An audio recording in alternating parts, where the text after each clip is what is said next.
Hey, what's going on, guys? I'm Ezel here. Today I am back to cover Dragonic Kaiser Vermillion in DivineZ. Now, I plan for this to be my last DivineZ recap video, so I may or may not be doing more updates to my previous deck profiles or decks that I feel are interesting to look at for the new DivineZ rule changes. Around the time this video will be posted, we should be able to start reviewing some of the new actual DivineZ decks, like the ones from DZBT01, and whatever knots that come our way. I also intend to still continue doing V content, so please look out for that. I know some of you have been feeling very dry of V content. They're saying, hey, I came here for V, where's the V?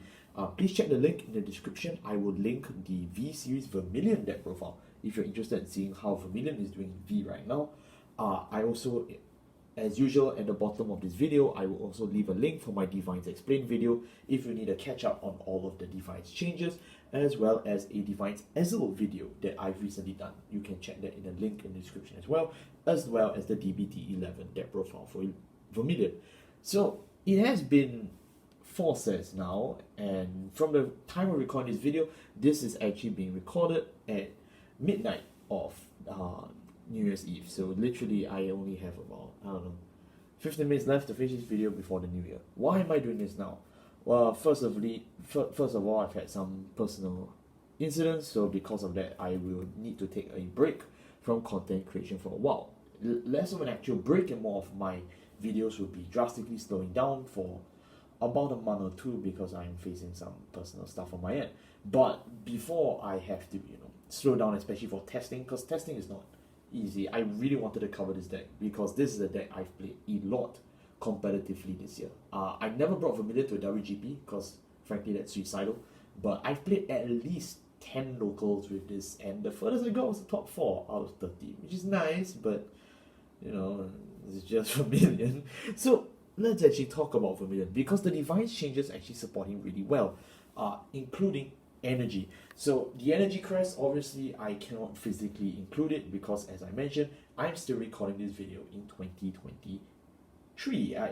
This video is not being recorded in 2024. So the energy, as I will mention in the link in the description below for my DivineZ Explain video, will tell you all about how that works and why this matters. But the main thing you need to know is that it gives you generic card draw, which Vermillion desperately needs. Vermillion actually has a very decent card pool, but they are all very high impact, and then they just don't really draw. So that's where the main issue lies. The deck currently replenishes itself, and Vermillion is not like Gandiva. Gandiva was a deck with massive draw power and mass removal. Vermillion can put up removal and put out a high damage output, but he cannot draw. So the DivineZ mechanic alongside Gandiva being hit on the ban list is why I am hoping this deck can eventually overshadow Gandiva in the next year of 2024, especially if we get the blood. So Kidani, I hope you're taking notes. The rest of the right deck though stays the same. We have Sparky Dragoon, it's still a faithful Narukami starter. Red River Dragoon, when ruled upon by Narukami, you can search your deck for an Eternal Thunderbolt and add that to your hand. So it's the same as before, really. And then of course he has a rearguard skill that when he boosts, if you have a great shield greater Narukami Vanguard, you can counterblast 1, choose one of your opponent's rearguards and bind it. If you cannot, so charge 2. The skill is relevant because Red River Dragoon is a good Narukami card that you do actually play in your main deck. So you can take that notes as well. Then of course we have Mr. Thunderstorm Dragoon. Thunderstorm Dragoon were ruled upon by a great tree with Narukami, so this can be used in your Vanquisher Strike deck sets. Okay, so take notes. Look at the top 7 cards to your deck, choose up to 1 card with Eternal Crimson Thunderbolt or Narukami and add it to your hand. So alright, for now it works for Vermillion, in the future it can work for Vanquisher, so cool. And of course, when placed on Rearguard Circle, if your Vanguard is a Narukami, you can soul charge 1 and this unit gains 5000 power. Thunderstorm Dragoon doesn't +1 and it's an on place as a Rearguard. So at first glance he seems really pathetic, but on a turn 2 attacker, if you call him, he's a 15k beater, he soul charges 1. He also is a Narukami bearer by name, so he already gets an advantage when it comes to the Narukami deck. Thunderstorm Dragoon is by no means the best grade 2 Dragon Empire card in the world. I mean, if you want to find that, you should go play Virina. But the thing is that Thunderstorm Dragoon, because he fits the bill very well, he can be searched. He also can be empowered by your Narukami plusing effects, and he gives you a soul charge, which you do need quite a fair bit in this deck. It makes it worthwhile to still play, especially with the new 54. You can actually play with higher copies. So now that I've explained these two, I will not be touching them again when I go through the rest of the main deck segment. So you heard it here first on why Red River and Thunderstorm are really good cards in this deck. Their Narukami and their effects are still relatively synergistic with the rest of the deck. And of course, our big boss is Dragonic Kaiser Vermillion. Once per turn, you can count +1, choose 2 of your Narukami on the board, and they gain 5,000 power. Then Vermillion himself gains a skill that when he attacks, he can attack the opponent's Vanguard plus 2 other units at the same battle. So it's an improvement from the original style of Vermillion, which is only just attacking the front row. Vermillion can now finally strike the back row 3,000 years later. But that's also because, he's kind of borrowing the gimmick from Brawlers, so yep, you do you guys. But the thing is also that he can only give to Narukami. So if your opponent tries to give it to non-Narukami units, they are cheating. Call a judge. Okay, it happened to me. I've seen it before. Call a judge. The second skill is that at the end of the battle, this unit attacks. If you have played a normal order this turn, this can count your Regalis pieces.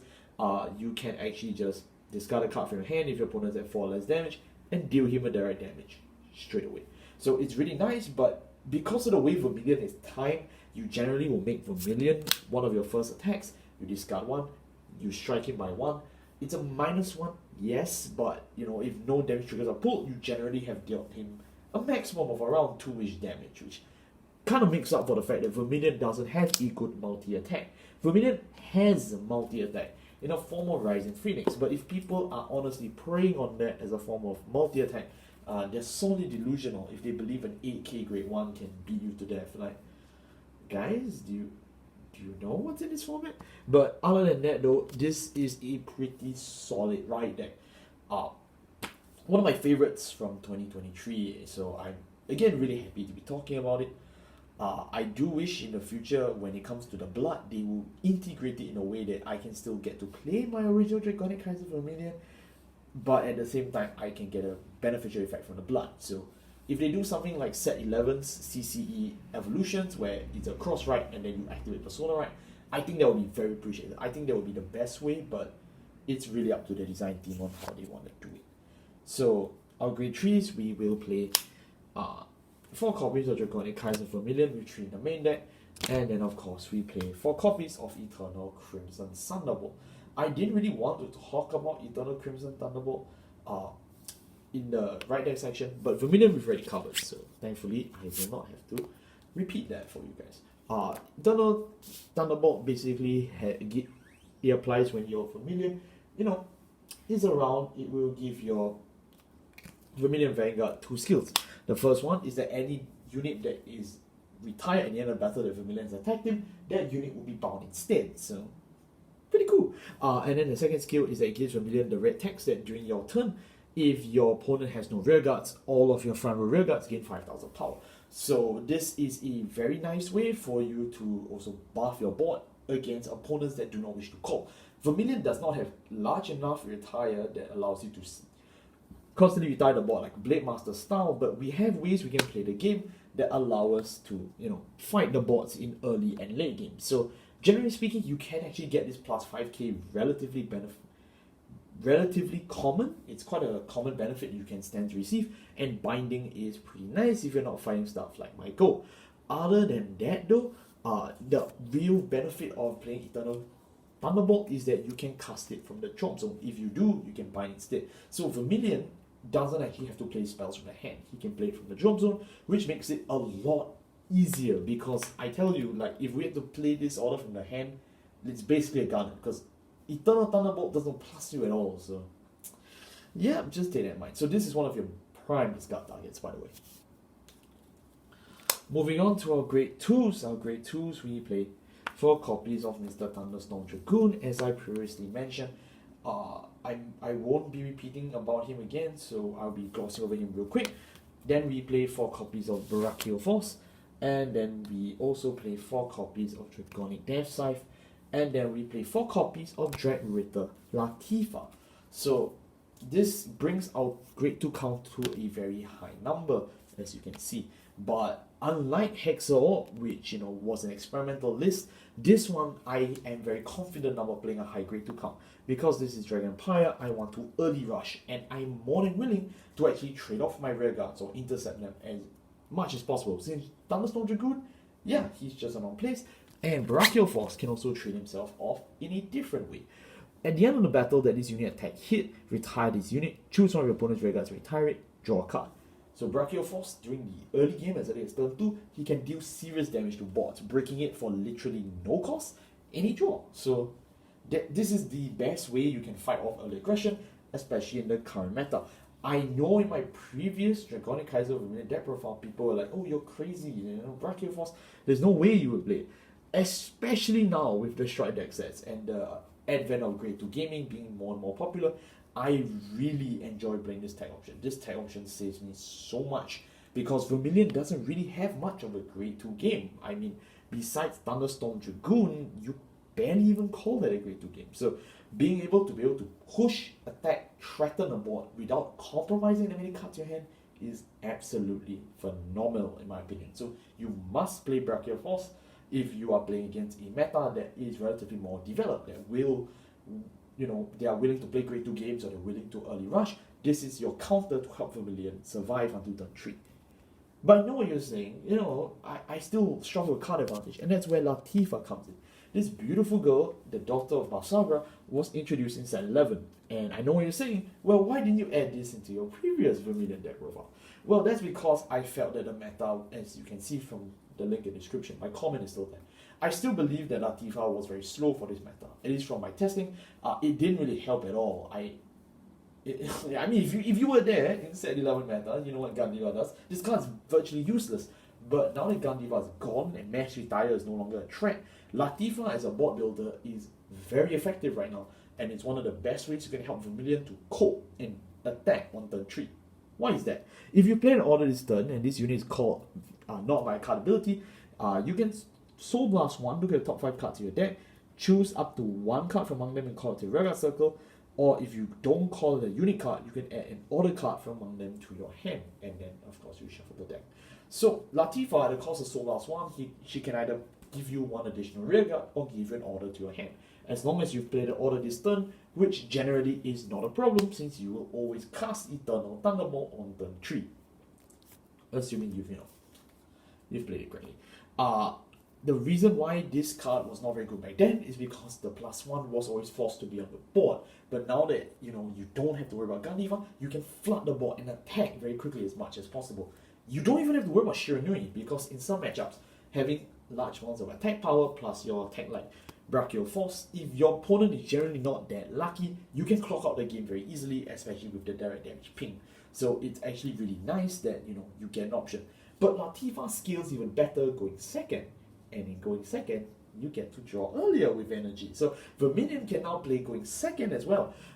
When this unit attacks a Grade 3 or greater Vanguard, for every open rearguard circle in the same column as her on the opponent's side, she gains 5,000 power. So if you've attacked the front row column, she can get 5,000 power. If you cleared the column for her, she can run in straight for additional plus 10,000 power. And more rather than not, you will also be able to apply the effect of Thunderbolt, which gives an additional 5,000 power. If you're boosting her with one of the great ones in his deck, which are all Narukami, they will all be around 13,000 power. So generally speaking, your Latifas will always reach insanely high powers that will absolutely break your opponent's hand. They've already had to suffer a board break, and now they will have to suffer hand losses as well if they don't have enough to guard in terms of shield to card ratio, which I also covered in the DivineZ video explained, so check it out. All in all, this is a great time to pick up your Latifas to play.